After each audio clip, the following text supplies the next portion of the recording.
Break के बाद रुक करेंगे काम खबर का। आपको बता दें कि अमिताभ बच्चन शूटिंग के दौरान जख्मी हो गए हैं। एक्शन सीन की शूटिंग के दौरान जख्मी हुए अमिताभ बच्चन की पसली में चोट लगी है। शूटिंग रद्द कर दी गई है। मुंबई पहुंचे हैं अमिताभ बच्चन। बता दें कि अमिताभ ने ब्लॉग के जरिए जानकारी दी। प्रोजेक्ट के लिए अमिताभ बच्चन एक एक्शन सीन की शूटिंग कर रहे थे, तभी उन्हें चोट लग गई। अमिताभ बच्चन ने अपने चाहने वालों को पैगाम दिया है कि फिलहाल वो अपने घर पर आराम कर रहे हैं, लेकिन चोट के सबब किसी से मिल नहीं सकेंगे। अमिताभ बच्चन शूटिंग के दौरान जख्मी हो गए हैं। बड़ी खबर इस वक्त की आप तक पहुंचा रहे हैं। आपको बता दें कि एक फिल्म की शूटिंग के दौरान एक्शन सीन कर रहे थे, जिस वक्त उनकी पसली में चोट लग गई। फिलहाल मुंबई वापस लौट आए हैं और अपने घर पर ही आराम कर रहे हैं। अमिताभ बच्चन ने अपने ब्लॉग के जरिए ही तमाम लोगों को इस बात की जानकारी दी। उन्होंने अपने फैंस को कहा कि उनकी तबीयत अब बेहतर है, लेकिन अभी वो आराम कर रहे हैं और किसी से मिल नहीं सकेंगे।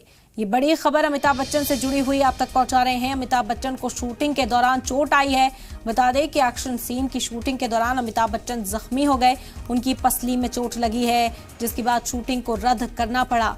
अमिताभ बच्चन वापस मुंबई लौट आए हैं और अपने चाहने वालों को उन्होंने पैगाम दिया है कि फिलहाल वो अपने घर पर आराम कर रहे हैं, लेकिन चोट के सबब वो किसी से मुलाकात नहीं कर सकेंगे। कोई भी मुलाकात अमिताभ बच्चन के जरिए भी नहीं की जाएगी, ब्लॉग में साफ तौर पर बताया गया।